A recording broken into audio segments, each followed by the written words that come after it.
Recap: Tales of Herding Gods, Chapter 451, Chapter Bond. The dragon Chilin whirled around and bolted away as if flames were licking at his hooves. His voice rang out in panicked exasperation, echoing through the trembling mountains. The divine arts practitioners of West Earth have gone mad! Cult master, they must truly be insane! Who in this world would awaken an entire city and wield it as a weapon? Behind them, everything that Bamboo City stepped across was crushed and ground into a lifeless plain. The colossal city moved like a living creature newly awakened to hunger. With enormous strides it chased after them, vaulting over mountain ridges with terrifying speed. Wherever it passed, the earth was flattened as thought trampled beneath Addison's heel. The city resembled a monstrous mouth capable of devouring and pulverizing everything in existence. Yet that was not the most horrifying part. Thousands of giants formed from the buildings themselves swung their massive bodies like warhammers. Whatever escaped the city's grinding jaws was smashed into fragments beneath those dreadful blows. Trailing behind the city surged a roiling cloud of dust formed from everything that had been shattered into fragments. The dust storm stretched across 100-mile radius, blotting out sky and land alike. The city devoured everything before it and spat the remnants out behind itself. Anyone could easily imagine the fate awaiting those who fell into that dreadful mouth. Qin Mu pressed forward without pause, and the dragon Chilin poured every ounce of strength into his desperate sprint. Yet at that moment, a colossal river suddenly lashed out from within Bamboo City like a whip forged from flowing water. The dragon Chilin twisted his body and narrowly avoided it, but the river moved with uncanny agility. It swerved left and right, forcing the dragon Chilin to dodge again and again. Each evasive movement slowed his speed, and gradually Bamboo City began closing the distance. "Big brother?" Shang Chier's voice trembled with fear as she glanced behind them. The ground shuddered violently, and stones as tall as men were hurled into the air. Bamboo City's gates yawned wide, and sharp teeth ground together as though preparing to devour prey. "Don't worry, Sister Chier. There's nothing to fear." Qin Mu turned around calmly. His sword pellet drifted upward and hovered before his body. The dragon Chilin continued weaving desperately left and right under the relentless harassment of the river. If this continued, they would soon be swallowed whole by Bamboo City. Who exactly is blocking our path? Qin Mu gazed toward the advancing city. The gates and walls rose and fell constantly, causing the thick, sharp spears along them to resemble rows of jagged teeth. A trace of doubt appeared in the youth's heart. Is such a grand spectacle truly necessary just to kill a divine arts practitioner of the Six Directions realm? Pangong So may have many connections, but he shouldn't possess the authority to mobilize a treasure as vast as Bamboo City. So who exactly wishes to eliminate me? A sudden thought surfaced in his mind, and a faint smile appeared on his lips as he muttered softly, "It must be him, the young master of True Heaven Palace. I snatched away his prey right before his eyes when I rescued Xiong Shiyu and her daughter. That would make us old acquaintances. Could he be preparing to greet me with an unexpected gift?" At that moment, the dragon Chilin howled in terror. "Cult master, this isn't a gift. This is a calamity. We're doomed." Another immense river lashed out from Bamboo City's mouth. It coiled around the dragon Chilin's tail like a constricting serpent and began dragging him backward toward the monstrous mouth. The dragon Chilin clawed furiously with all four limbs, yet he could not halt the pull, drawing him toward destruction. "Fatty dragon, cut off your tail like a true warrior," Shang Chier declared solemnly, her voice clear and resolute. Tears streamed down the dragon Chilin's cheeks. "Sister Chier, even if I sever my tail, we still won't escape. Let me at least die with my body intact. Though I suppose even that wish is impossible."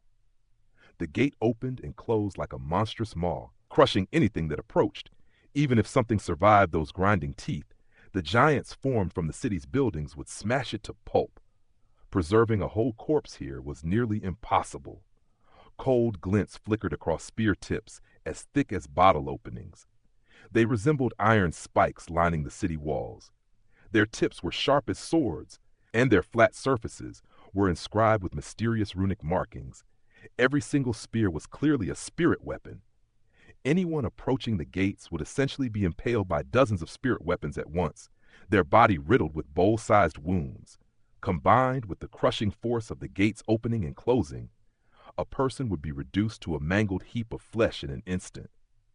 Still slightly dazed, Chenmu murmured, as expected of the young master of True Heaven Palace, but he shouldn't possess the power to awaken Bamboo City's spirit.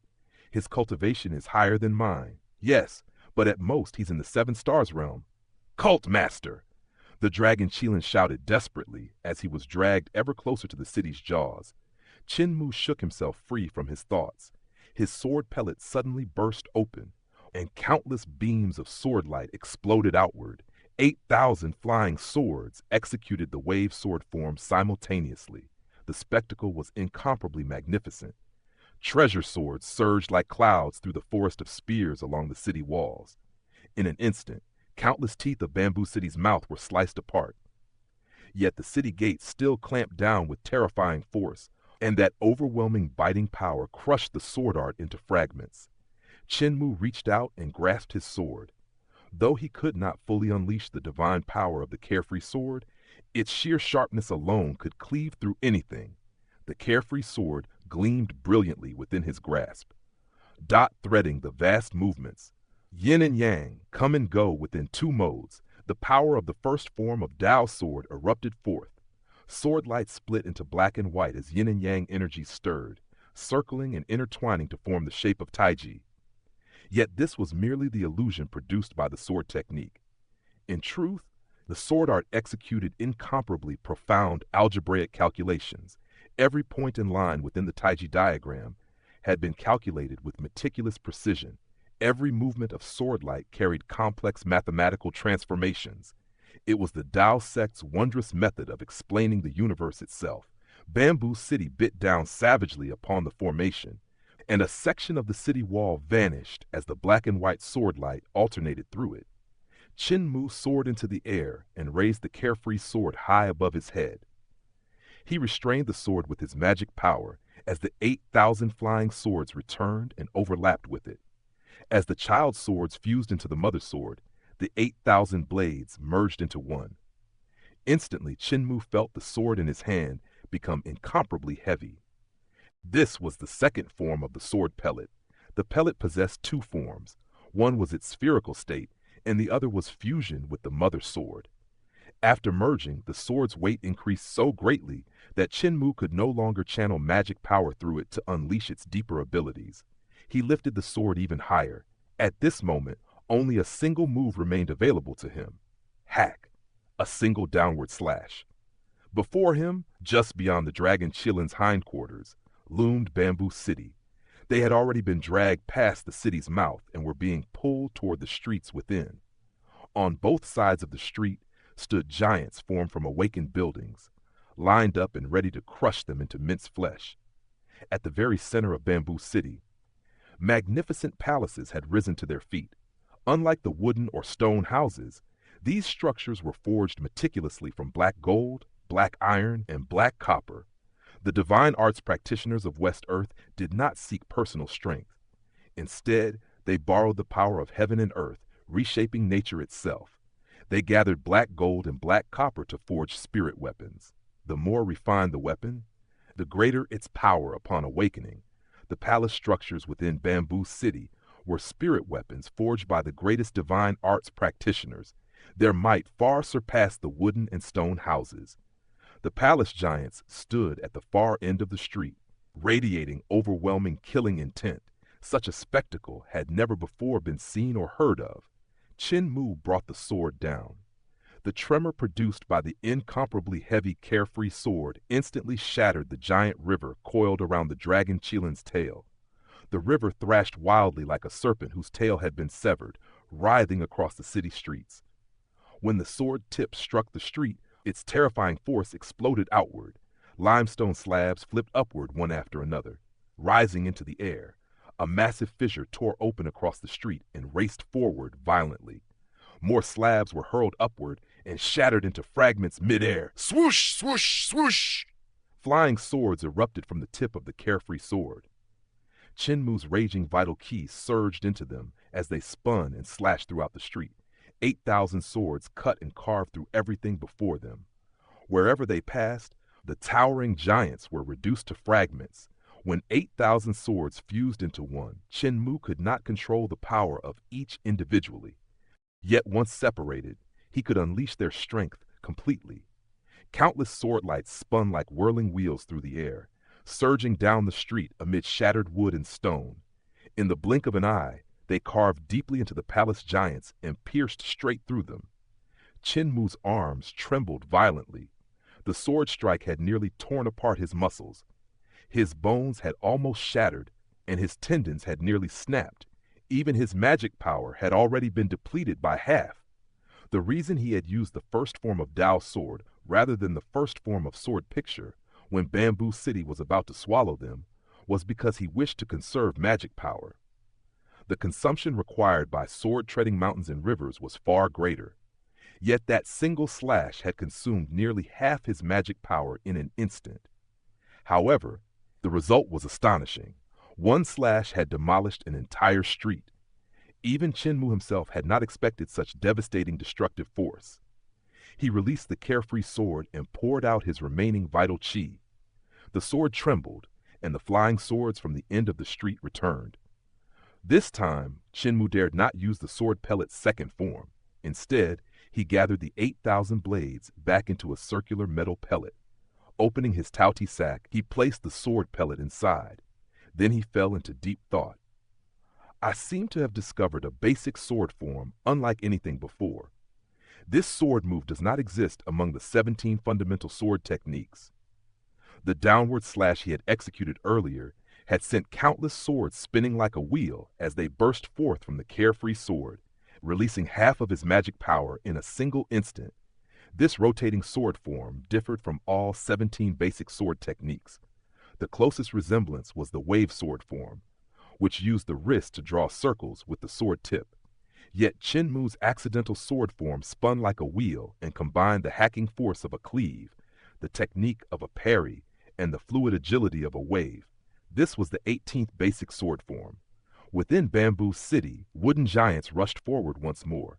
At the end of the street, the battered palace giants lifted their circular yellow palaces like enormous hammers and prepared to smash the intruders. The rivers within the city surged together, merging into a towering water giant with a coiling water dragon wrapped around its body. Raising its fists, it charged toward them. Chen Mu remained lost in thought. However, this sword form consumes far too much magic power, and it seems rather expensive as well. Only someone wealthy could forge so many flying swords. The most crucial detail is that each flying sword should possess tips on both ends to maximize the destructive force. The dragon Qilin roared fiercely and spewed flames from his mouth. Pillars of fire erupted across the street, setting Bamboo City ablaze. Wooden giants immediately caught fire. The water giant rushed about frantically, extinguishing the flames. Steam hissed as the water evaporated under the intense heat, causing the water giant to shrink. Chen Mu remained immersed in thought. But when I think about it, I happen to have money. The dragon Qilin grew savage with fury. Flames burst from his mouth in every direction, setting the entire city on fire. Having been chased until he had nowhere to run and dragged into the city itself, his anger now doubled as he repaid the humiliation. Suddenly, Bamboo City shuddered violently before becoming completely still. The house giants, building giants, and palace giants all froze at once. They collapsed back to the ground, transforming once again into ordinary buildings and palaces. The water giant also collapsed into the river, becoming flowing water once more. In an instant, Bamboo City fell silent.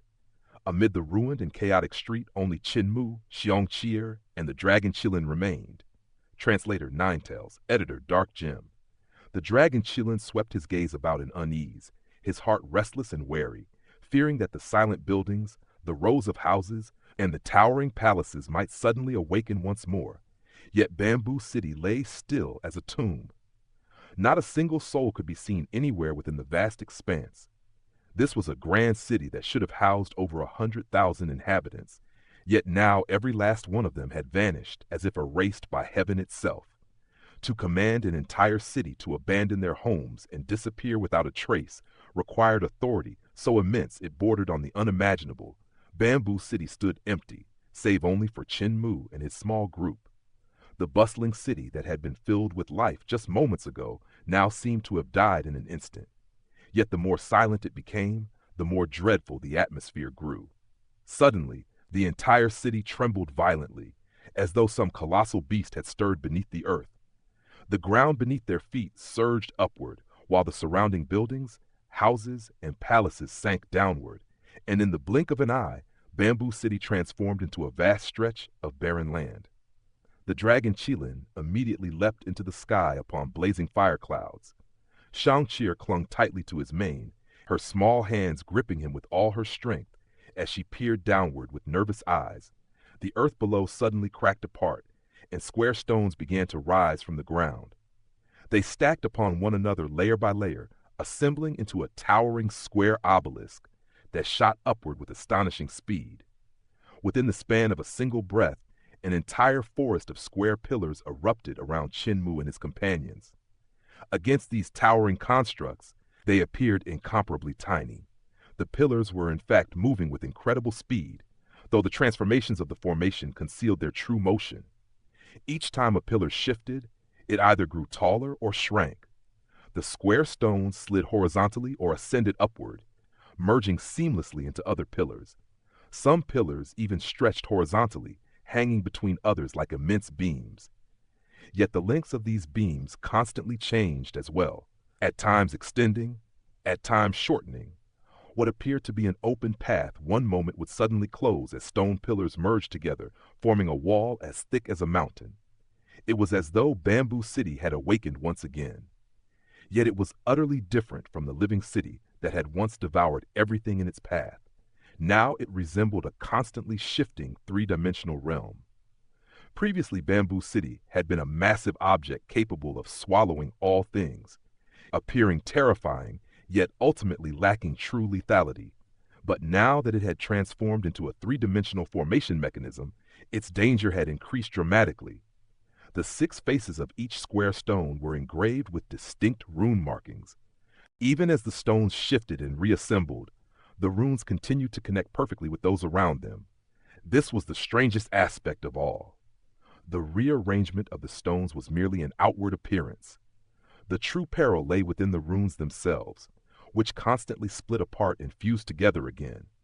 Different rune combinations created different formations. Countless stones filled the city, and the runes etched upon them were all different.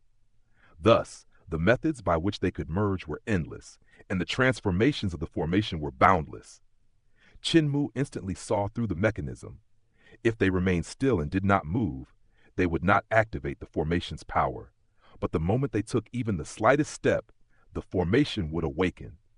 Divine arts of West Earth are truly magnificent. Qin exclaimed inwardly with admiration. Though the divine arts of West Earth did not emphasize raw power as those of Eternal Peace Empire did, their strangeness and wild ingenuity filled him with deep respect. He himself had cultivated the 10,000 spirit nature technique, yet he had never devoted much effort to exploring its deeper mysteries. But now Bamboo City revealed to him the wisdom accumulated by countless divine arts practitioners of West Earth. The free space around them grew smaller and smaller, steadily compressing inward. If the city continued to transform in this manner, it would soon become a massive three-dimensional cube. If Qin, Shang-Chi, and the dragon Qilin failed to escape before then, they would naturally be crushed within it. The dragon Qilin also recognized the terrifying nature of Bamboo City. Immediately, he began calculating a path of survival. Since they were facing a formation, there must be a process to its execution, and within that process lay their sole chance of escape. The transformation of Bamboo City depended upon the shifting of stones. Therefore, the group's only opportunity rested within those movements. However, solving the formation was incomparably difficult. Paths that seemed to offer escape soon revealed themselves as dead ends. Had the group taken them, only miserable death would have awaited them. The cubic cage of Bamboo City contains an extremely complicated algebra transformation. The dragon Qilin spun his head in every direction as his eyeballs rotated continuously, like lanterns filled with spinning paper horses. He desperately attempted to calculate the movements of all the cubes within the massive formation. Yet before long, he began foaming at the mouth from exhaustion. Gasping, he hurriedly said. If I had enough time, I could definitely calculate a path of survival. But I fear that before I finish calculating it, we will already be crushed to death. Cult Master, do you have any method to compute an escape route? Chen Mu's eyes flickered with light as he suddenly spoke with delight. I've suddenly thought of a way to deal with Xing'an. If spirits were awakened within his limbs, wouldn't they lose control? That would make killing him much easier. The dragon Qilin was instantly flustered and furious. Cult Master, we're about to die, yet you still have time to think about this. Chen Mu smiled calmly. The person controlling Bamboo City possesses extremely high attainments in algebra, not inferior to my own. If we fought fairly, I could still defeat him. But since they laid a scheme against me and seized the initiative, solving this formation is extremely difficult. By the time I deciphered it, we would already be crushed to death. The dragon Qilin fell into despair, but Chen Mu seemed completely unconcerned. Suddenly he shouted loudly, Senior Brother Yu, it has been a long time since we last met. Don't you wish to chat with me before I die? I don't. I'm afraid I might die if I talk too much. Chen Mu could not determine where Yu Bochuan's voice came from, but it sounded full of delight. When dealing with someone like Cult Master Chen, the best outcome is for you to die as soon as possible. I cannot risk you living even a moment longer. Only a dead Cult Master Chen is a Cult Master Chen that people can trust. Chen Mu's face darkened like black charcoal. But Brother Chen can rest assured, if I encounter your corpse, I will definitely sit down and tell you all about myself. Yu Bochuan laughed cheerfully. Little brother has a bad habit when fighting opponents. I always try my absolute best to eliminate them. Only when the opponent is dead do I become talkative and chat leisurely with their corpse, explaining why they lost to me. I certainly won't make an exception for Cult Master Chen. Chen Mu sighed bitterly. What an excellent habit. I am trapped here and destined to perish beneath your hands, yet you remain so cautious. Truly a marvelous opponent. This must be what it means to meet one's equal. Considering the friendship born from our mutual admiration of talent, allow me to paint a picture for you. The movements of the stone walls became increasingly concentrated, and the cubic cage formed by Bamboo City transformed with terrifying speed. Each movement contained profound mathematical structures. These structures evolved into formation patterns. The stone cubes on the outermost layer gradually ceased moving, forming a killing formation that sealed everything inside. Slowly, the stone cubes of the inner layers also stopped moving and likewise formed killing formations. Layer upon layer wrapped around one another, making escape increasingly impossible. Once the final killing formation was completed, there would no longer remain any path of survival. If Chen Mu and the others moved, they would die. If they remained still, they would also die. Chen Mu chose to stand motionless where he was. Raising his brush, he splashed ink across the surface before him and began painting with swift strokes. The stone pillars closed in relentlessly, the formation shifting without pause. At last, the transformation reached their very position. When it reached the final stage, 6 immense stone walls emerged, pressing inward from all directions. The 6-sided walls advanced continuously, emitting thunderous booms. Finally, the 6 walls collided together. Immense power erupted as the formations on the outer layer activated. Runes upon the countless stone cubes lit up one after another, granting the 6 walls terrifying crushing force. The entire cubic Bamboo City trembled violently from the collision. Such a devastating strike would make escape nearly impossible, even for experts of the Divine Bridge realm, let alone someone like Chen Mu or the Dragon Qilin. Excellent! Truly excellent!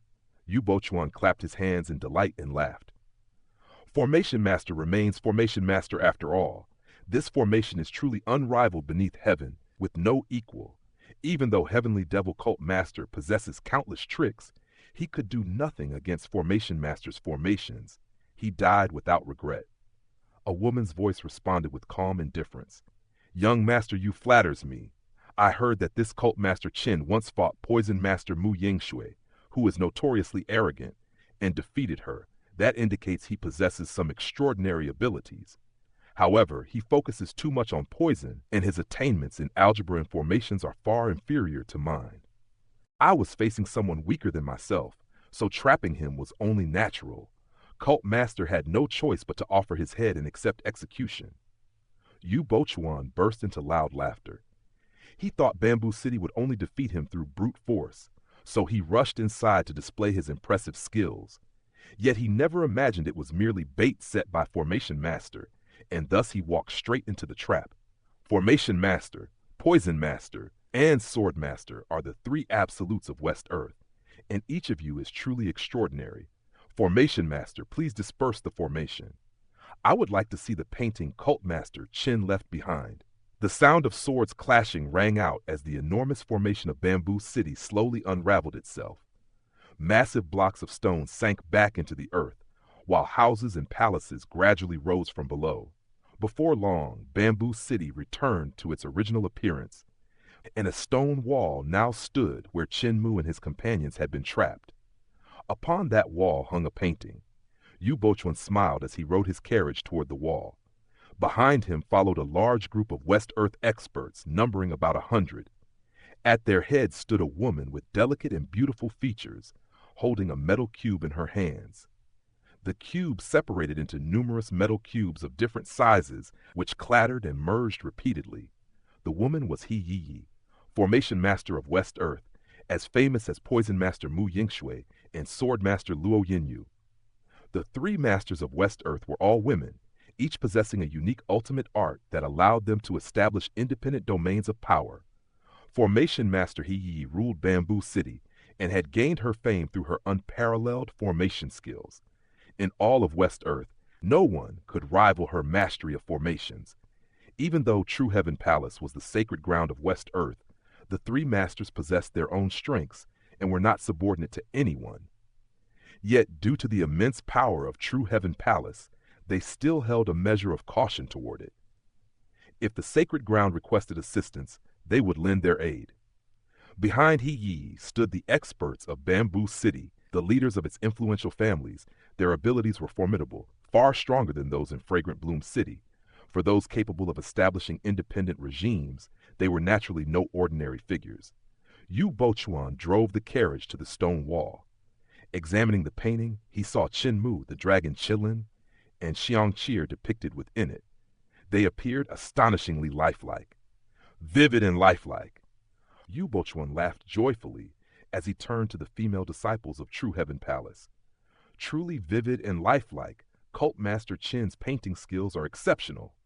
If he sold paintings for a living, he could easily support himself. Ha! The women inside the carriage laughed softly. It's a pity he's dead. Young Master, look closely. Cult Master Qin is still smiling in the painting. Another woman from True Heaven Palace chuckled and said, to die beneath Formation Master's hand after witnessing her flawless formation, shouldn't that deserve a smile with no regrets? Yu Bochuan laughed loudly as he stepped down from the carriage. With his hands clasped behind his back, he leisurely examined the painting on the stone wall. Then he spoke casually. Cult Master Qin, let us chat for a while. Great. Qin Mu within the painting suddenly turned his head and grinned widely. I was also hoping to chat with senior brother Yu Sword treading mountains and river.